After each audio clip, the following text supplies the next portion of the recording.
Shiv supreme है। त्रिमूर्ति में शिव भगवान को डिस्ट्रॉयर यानी विनाशक कहा गया है, जहाँ दूसरी ओर विष्णु भगवान प्रिजर्वर यानी रक्षक और ब्रह्मा भगवान क्रिएटर यानी निर्माण करने वाले हैं। शैविज्म में शिव भगवान को क्रिएटर, डिस्ट्रॉयर और रीजनरेटर माना गया है। शिव अजन्म, असीमित, अपरिवर्तनशील, अद्वितीय और स्थिर हैं। शिव भगवान को योग, ध्यान, कला और ब्रह्मांड का केंद्र माना गया है। आज की इस वीडियो में हम शिव भगवान यानी द डिस्ट्रॉयर के बारे में ऐसी ही कई सारी रोचक कहानियों के बारे में जानेंगे। हिंदू धर्म में ब्रह्म को अंतरिम माना गया है यानी अल्टीमेट। भगवान शिव, विष्णु, ब्रह्मा और सभी भगवान उसी एक ब्रह्म यानी द अल्टीमेट शक्ति के अलग अलग रूप हैं, a manifestation of the ultimate. लेकिन अगर सभी भगवान एक ही ब्रह्मा की मैनिफेस्टेशन हैं, तो शिव भगवान को सबसे पावरफुल, अल्टीमेट और उच्च स्थान क्यों दिया गया है? सालों पहले की बात है, जब भगवान ब्रह्मा और विष्णु के बीच में सबसे महान और शक्तिशाली होने की लड़ाई चल रही थी। तभी वहाँ सभी के सामने एक कभी न खत्म होने वाला स्तंभ प्रकट हुआ। तभी भगवान विष्णु और ब्रह्मा ने शर्त लगाई कि जो भी स्तंभ का अंत सबसे पहले ढूंढ लेगा, उसे उच्च और सबसे महान माना जाएगा। तभी भगवान ब्रह्मा ने एक हंस का शरीर लिया और वो ऊपर की ओर उड़ गए। भगवान विष्णु ने एक सूअर का रूप लिया और वो स्तंभ के नीचे की ओर बढ़ने लगे। उन्हें लगभग 1000 साल तक ढूंढते ढूंढते भी उस स्तंभ का अंत नहीं मिला। अंत में वे दोनों स्तंभ के मूल पर आए और स्तंभ को प्रणाम किया, और तभी वहाँ संस्कृत शब्दों में ओम की जागृति हुई, और वहीं उस स्तंभ में शिव प्रकट हुए और उस स्तंभ को शिवलिंग कहा गया। शिव भगवान को डिस्ट्रॉयर कहा जाता है। हिंदू धर्म में ये मानना है कि जब 1000 योग चक्र बीतते हैं, तब हिंदू धर्म में एक निरंतर चक्र पूरा होता है, जिसे 4 भागों में बांटा गया है, और ये कुल 4.32 मिलियन सालों के लिए चलता है। और हर एक 4.32 मिलियन सालों में भगवान शिव अपना नृत्य करते हैं और ब्रह्मांड का नाश कर देते हैं, जिससे एक नई धरती, एक नए ब्रह्मांड का निर्माण होता है।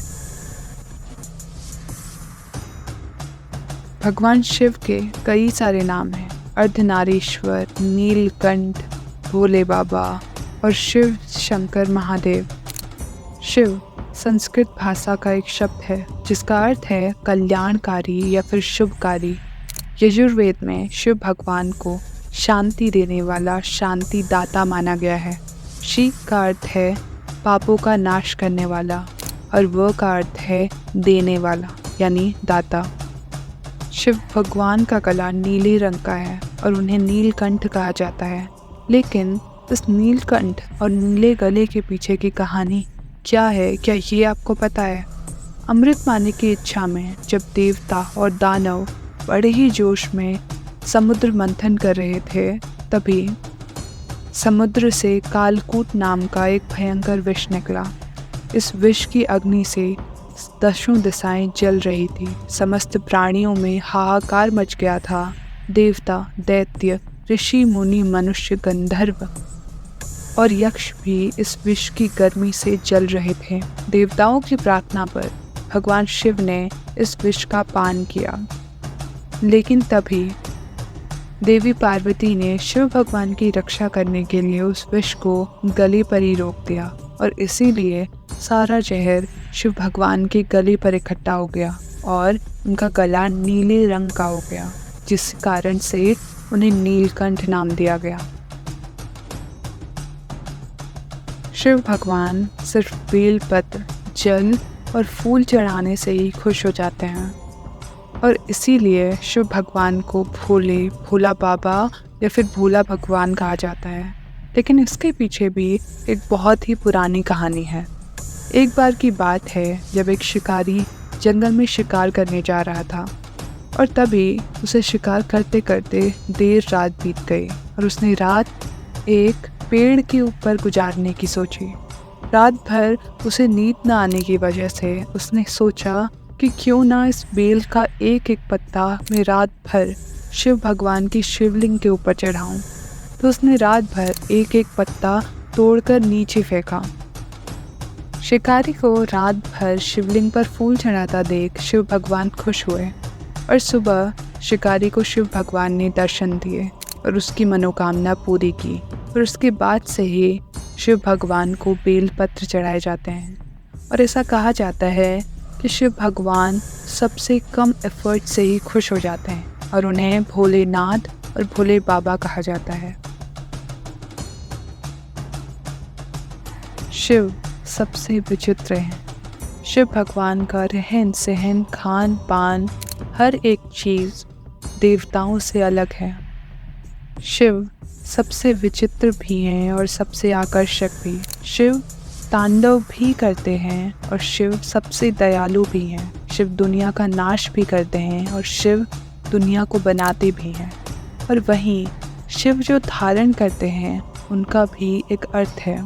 शिव की जटाएं अंतरिक्ष का प्रतीक है जो उलझा हुआ है और कभी न खत्म होने वाला है। शिव के सर पर चमकता हुआ चंद्रमा हमारे मन का प्रतीक है, यानी भोला, निर्मल, उज्जवल और जागृत। शिव भगवान के त्रिनेत्र, जिन्हें त्रिलोचन कहा जाता है, ये 3 आँखें सत्व, राजस, तमस, भूत, वर्तमान, भविष्य और स्वर्ग, मृत्यु, पाताल, यानी तीनों गुण, तीनों काल और तीनों लोकों का प्रतीक है। यानी संपूर्ण ब्रह्मांड के हर एक गुण, हर एक समय और हर एक लोक का प्रतीक है। शिव के हाथ का त्रिशूल 3 गुणों का प्रतीक है, यानी भौतिक, दैविक और आध्यात्मिक, और ये हर एक ब्रह्मांड का नाश कर सकता है, यानी शिव एक संहारक है। शिव के हाथ में उपस्थित डमरू, जिसे शिव भगवान तांडव नृत्य करते हुए बजाते हैं, इस डमरू का नाद ब्रह्म का रूप है। शिव के गले में मुंडमाला इस बात का प्रतीक है कि शिव ने मृत्यु पर विजय पा ली है और मृत्यु को वश में कर लिया है। शिव जिस बाघ की खाल पर बैठे हुए हैं वो अहंकार और हिंसा का प्रतीक है, यानी हिंसा और अहंकार शिव से परे। शिव के शरीर पर भस्म इस संसार के नश्वर होने का प्रतीक है, यानी जो भी संसार में आया है, जन्म लिया है और है, वो एक न एक दिन भस्म में मिलकर खो जाएगा। शिव का वाहन बैल, जो कि शिव भगवान के साथ हमेशा रहता है, धर्म का प्रतीक है। शिव सब कुछ है और कुछ भी नहीं है। शिव की ये कहानियाँ कभी ख़त्म नहीं होंगी, क्योंकि शिव को कभी कोई नहीं जान पाया है।